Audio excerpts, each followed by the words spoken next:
Hola a todos. Today we're going to review the first two sections of the paper two. And as you know, the paper two is the reading and writing.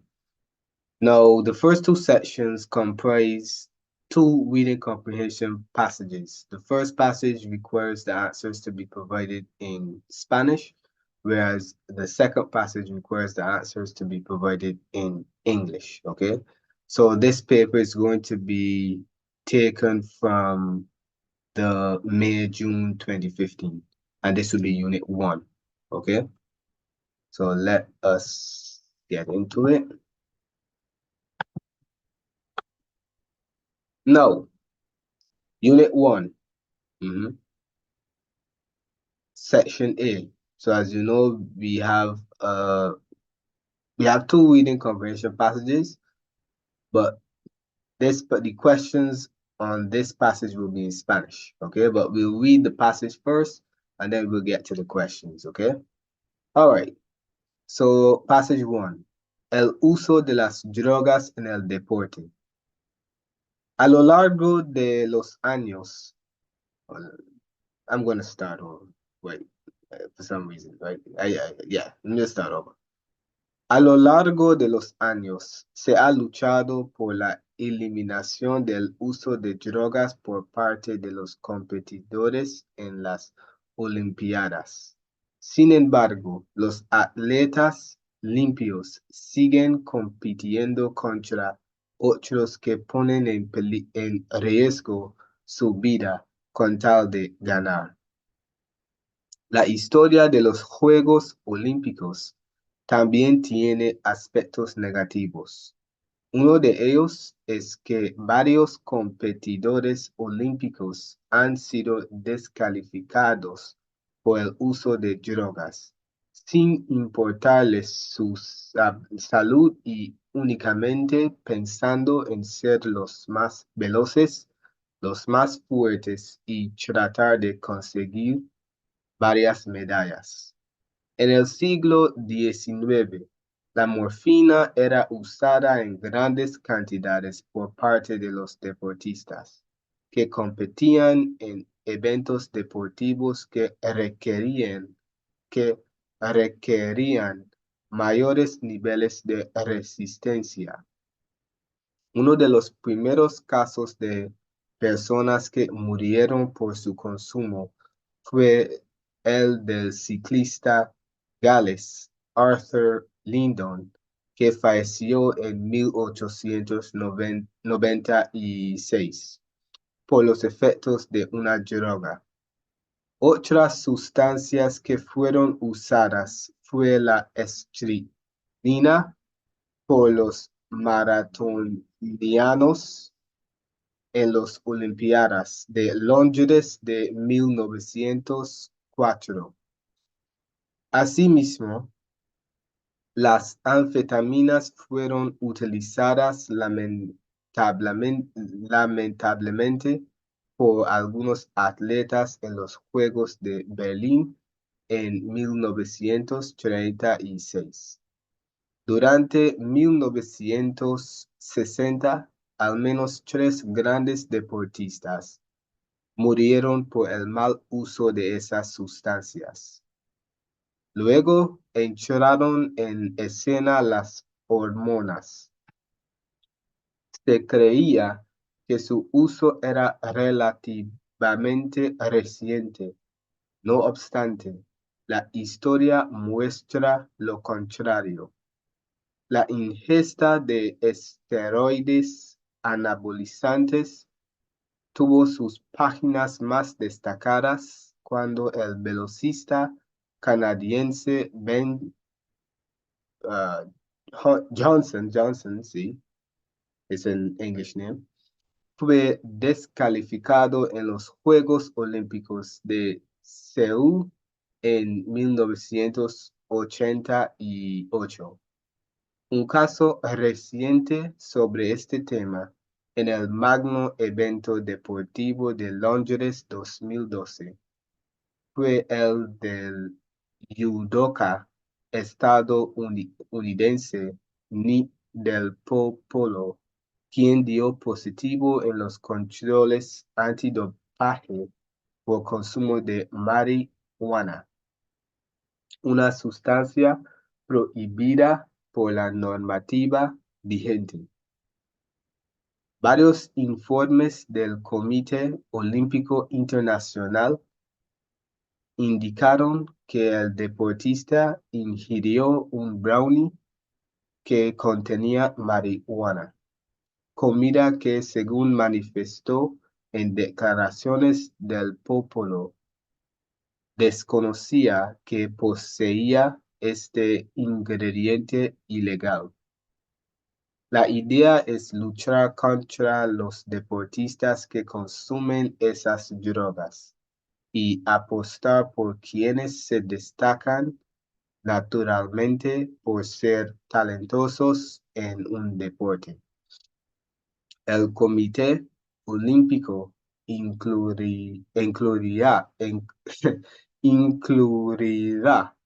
nuevas pruebas para eliminar de las competencias deportivas a los que hacen trampa e ingieren cualquier producto que perjudica su salud, con tal de triunfar. So that would be the passage. Now let us get to the questions, okay?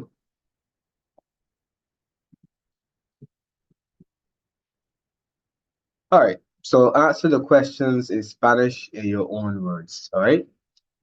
So one, según el artículo, ¿con quién compiten atletas saneados? So according to the article,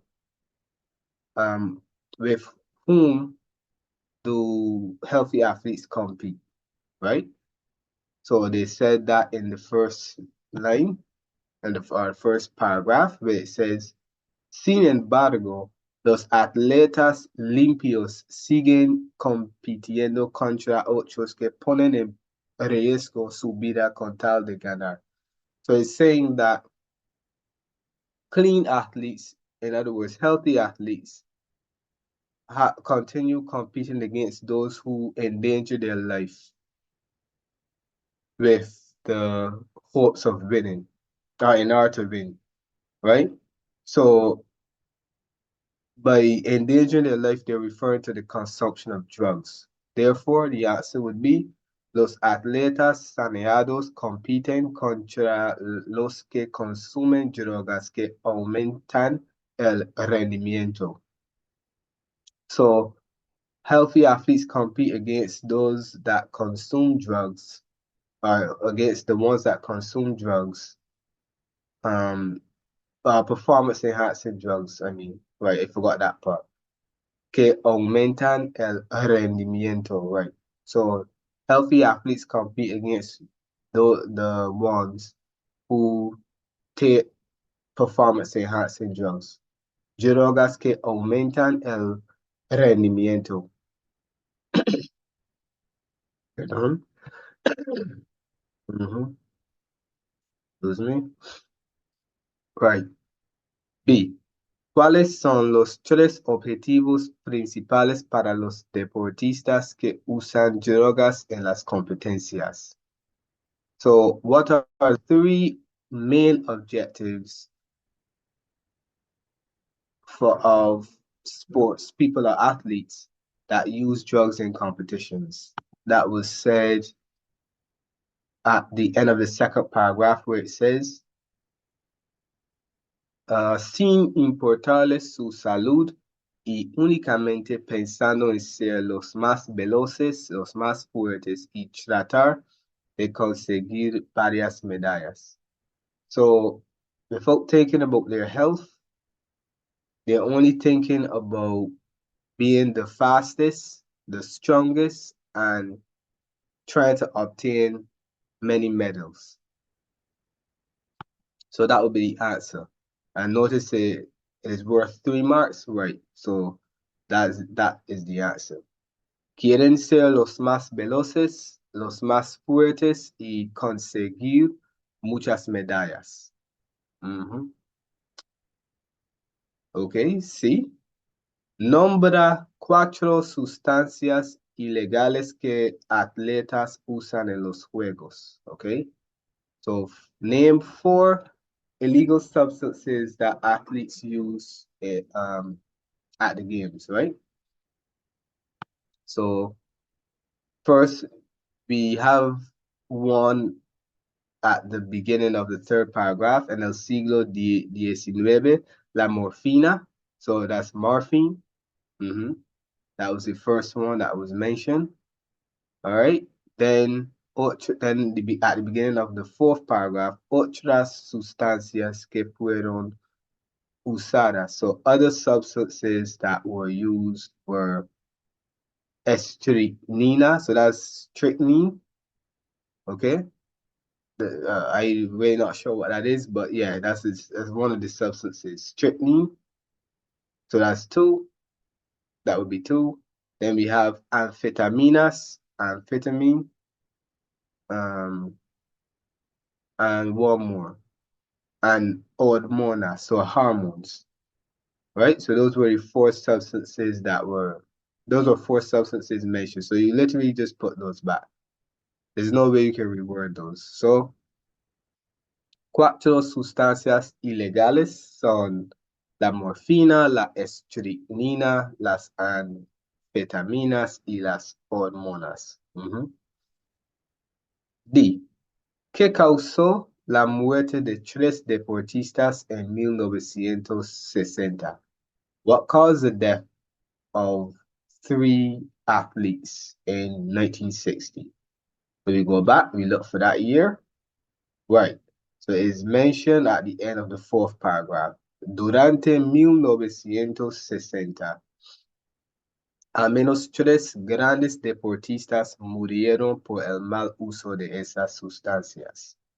So it's saying that in 1960, at least 3 big athletes, or great athletes, died because of improper use of these substances or abuse of these substances. Okay,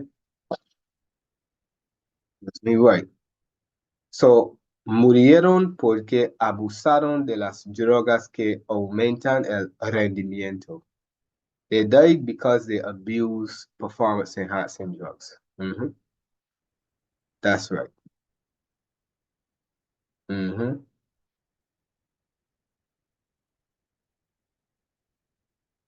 Y ¿por qué fue descalificado Ben Johnson en 1988?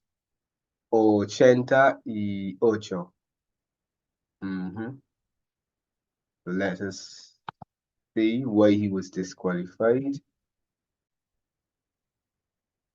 So why was Ben Johnson disqualified in 1988? So once again, we look for that year.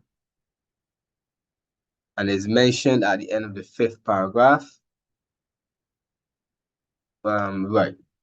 So la ingesta de esteroides anabolizantes tuvo sus páginas más destacadas cuando el velocista canadiense Ben Johnson fue descalificado en los Juegos Olímpicos de Seúl en 1988. So he was disqualified because he ingested anabolic steroids, okay?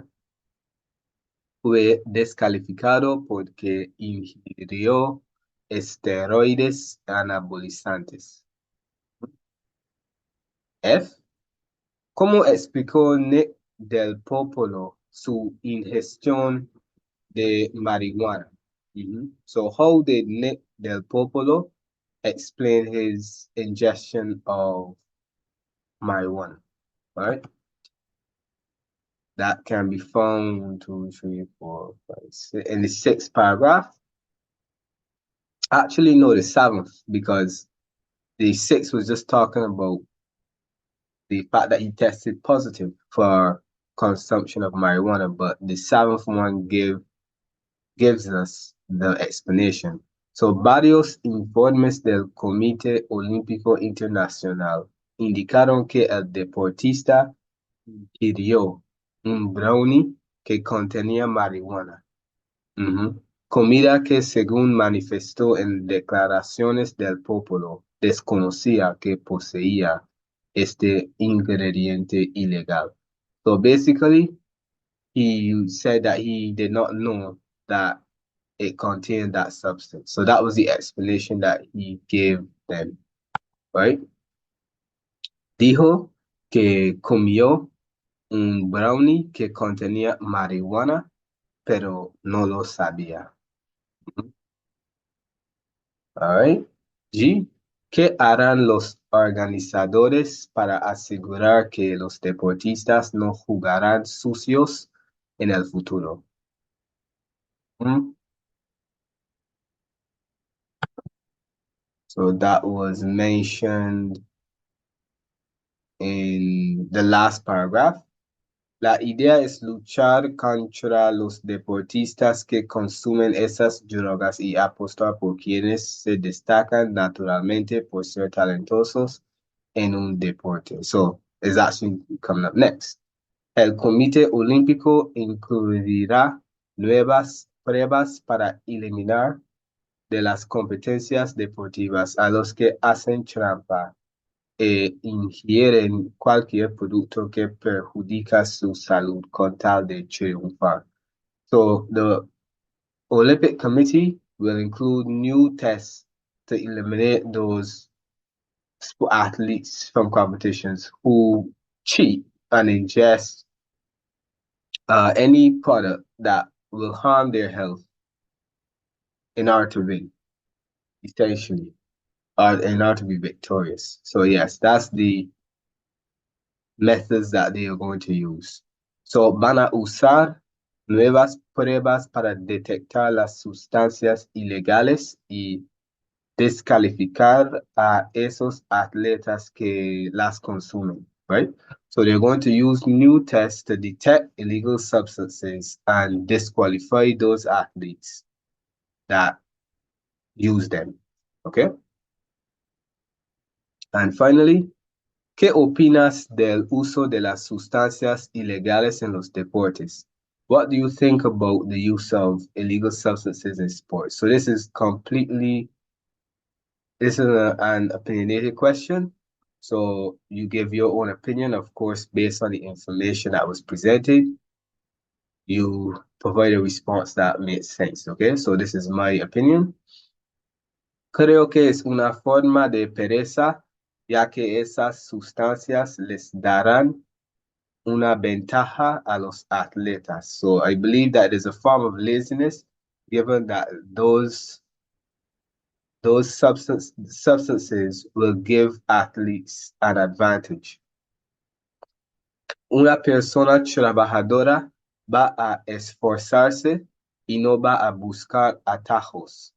A hardworking person is going to push themselves, right. A hardworking person is going to push him or herself, right? Because it's singular, right? And he or she is not going to look for shortcuts. Las personas trabajadoras harán todo lo posible para ganar sin hacer trampa. Hardworking persons will do everything possible to win without cheating. So that's my opinion on the use of illegal substances in sports. Mhm. And with that, we have completed the first passage. Now we move on to the second on this paper. So passage 2, medio ambiente. El medio ambiente es el conjunto de todas las cosas vivas que nos rodean. De este obtenemos agua, comida, combustibles y materias primas que sirven para fabricar las cosas que utilizamos diariamente. Al abusar o hacer mal uso de los recursos naturales que se obtienen del medio ambiente, lo ponemos en peligro y lo agotamos. El aire y el agua están contaminándose, los bosques están desapareciendo debido a los incendios y a la explotación excesiva, y los animales se van extinguiendo por el exceso de la caza y de la pesca. Debido a esto, la ONU busca lograr el desarrollo sostenible. Este concepto quiere decir que quiere decir el hecho de lograr el mayor desarrollo de los pueblos sin poner en peligro el medio ambiente. Para ello, se creó en 1972 el Programa de las Naciones Unidas sobre el Medio Ambiente, que se encarga de promover actividades medioambientales y crear conciencia entre la población sobre la importancia de cuidar el medio ambiente. Con el fin de preservar el medio ambiente de la Tierra, que es la casa mayor de todos los seres humanos, la Organización de las Naciones Unidas trabaja con intensidad para lograr acuerdos internacionales que ayuden a preservar y respetar el medio ambiente como el mejor legado o herencia que los adultos pueden dejar a los niños. Así, en 1992, la ONU celebró la Cumbre para la Tierra, en la cual se adoptó el Programa 2021, que es un plan de acción que explica las medidas para lograr un desarrollo sostenible. Más de 1.800 ciudades del mundo han hecho su propio programa 21 local, basándose en el que se adoptó en la Cumbre para la Tierra. En esta cumbre también se definieron los derechos y deberes de los estados en materia de medio ambiente. Se abordaron las cuestiones relacionadas con la protección de los bosques, el cambio climático y la diversidad biológica. Las poblaciones de peces migratorias, la desertificación, el desarrollo sostenible de los estados insulares, islas. En 1997 tuvo lugar la cumbre de Río +5, que tenía como principal objetivo analizar la ejecución del programa 21, aprobado en la cumbre de 1992. En la cumbre de 1997 se obtuvieron diversos acuerdos que se plasmaron en el documento final de la sesión. So that would be the second passage. All right. So let us go to the questions. So as you know, we have to answer in English. So state two effects of misuse of natural resources identified in the passage. All right, so the effects of the misuse were mentioned in the second paragraph. Al-abusar o hacer mal uso de los recursos naturales que se obtienen del medio ambiente, lo ponemos en peligro y lo agotamos. El aire y el agua están contaminándose. So you could say that the water and the air are becoming polluted.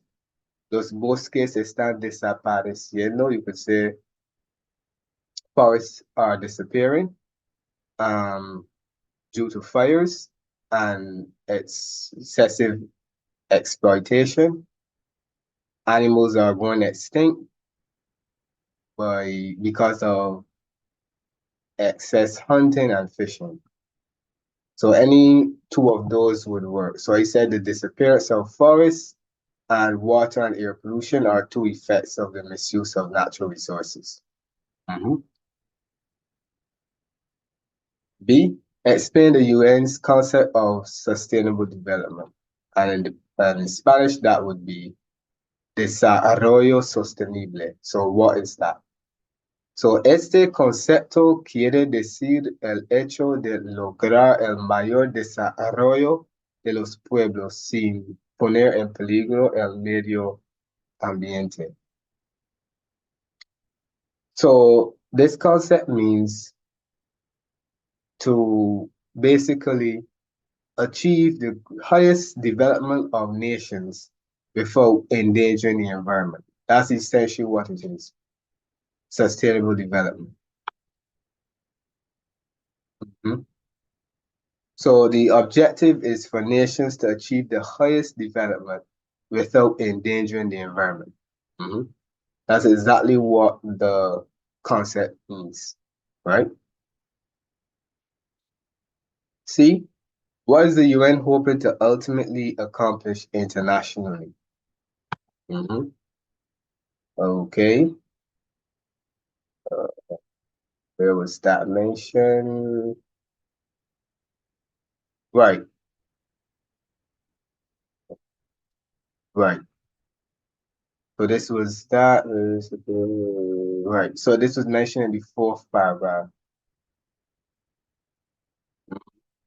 La Organización de las Naciones Unidas trabaja con intensidad para lograr acuerdos internacionales que ayuden a preservar y respetar el medio ambiente como el mejor legado o herencia que los adultos pueden dejar a los niños.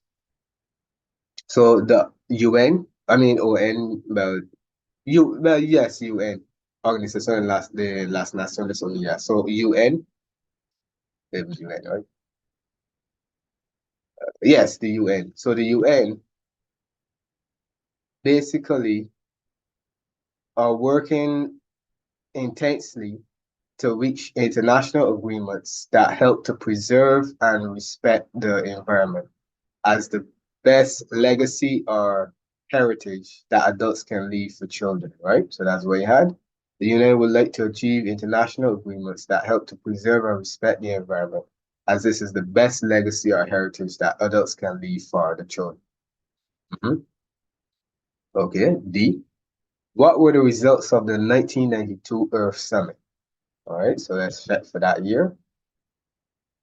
All right, so así, en 1992, la Organización de las Naciones Unidas celebró la Cumbre para la Tierra, but they actually results, right? En la cual se adoptó el Programa 21, que es un plan de acción que explica las medidas para lograr un desarrollo sostenible. Más de 1,800 ciudades del mundo han hecho su propio programa 21 local, basándose en el que se adoptó en la Cumbre para la Tierra. En esa cumbre también, bla, bla, bla. Okay. So what were the results of the 1992 Earth Summit? Agenda 21, which is Programa 21. I know it's agenda because I actually heard about that plan and they called it agenda. So that's how I actually knew. So yeah, Agenda 21. Agenda 21 was adopted and it is a plan that outlines the measures that can be taken to achieve sustainable development. More than 1,800 world cities created local programs based on Agenda 21. So those were the results of the 1992 summit. E, what happened at the 1997 summit? All right, we have to scroll down. So, en 1997 tuvo lugar la cumbre de Río +5, que tenía como principal objetivo analizar la ejecución del programa 21. aprobado en la cumbre de 1992. En la cumbre de 1997 se obtuvieron diversos acuerdos que se plasmaron en el documento final de la sesión. So it is saying that the 1997 summit, the objective of it was to analyze the execution of Agenda 21, which was approved at the summit of 1992. But also at the 1997 summit, various diverse, you can say various, yes, various agreements were achieved, which were expressed in the document, in the final document of the session. So the execution of Agenda 21 was analyzed and various agreements were obtained and expressed in the final document of the session. And F, based on the article, how can individuals assist in protecting the environment from being threatened or destroyed? So once again, based on the passage, you can devise a solution that would be sensible. So they talked at the beginning, they talked about the activities that endanger the environment. So you could just mention those. So for example, individuals can reduce hunting and fishing, and which these are two activities that endanger animal life and avoid deforestation. Simple. Simple. Now, we have to look for synonyms. This is something that will occur in the second passage because you have to answer in English. So find in the text. Well, at the last, let me repeat myself. Let me rephrase that. In the last section of the second comprehension passage, you have to find synonyms. So in this part, you use Spanish. So find in the text the words or phrases that are similar in meaning to the following. La combinación. And they give you the paragraph where the synonym would be. So la combinación will be combination. So we're looking for a word that denotes that. And they said paragraph 1. El medio ambiente es el conjunto. This is it. Conjunto would be the same thing as combinación.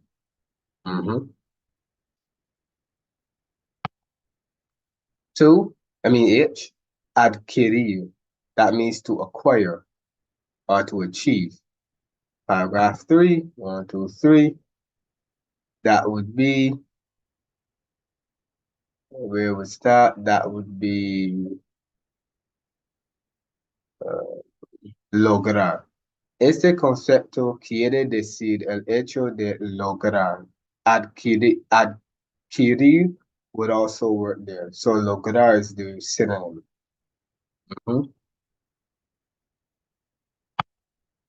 I, para. Paragraph 4. 1, 2, 3, 4. Con el fin de, just at the beginning. Con el fin de means in order to.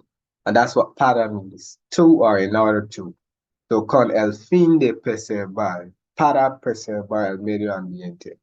So con el fin de would be our synonym. And J, or rather, J, los procedimientos. That could be procedures, methods, anything like that. And that's paragraph 5. 1, 2, 3, 4, 5. En la cual se adoptó el programa 21, que es un plan de acción que explica las medidas, measures, methods, anything like that. So that would be the synonym. Okay. All right. So that brings us, no, and one more. K. Pasó. Pasó is the preterite third person singular preterite of the verb pasar, which means to, well, it has many meanings, but in this case, pasó, take place. So that's in the last paragraph. En 1997 tuvo lugar la cumbre de Río más 5. Pasó la cumbre, right? So that means to take place, suceder, tuvo lugar, right? Right, which should be the conjugation of tener lugar, right? So it would be tuvo lugar, all right? So that brings us to the end of passage 2, and we have completed the paper. Gracias por ver. I hope it was helpful. See you later.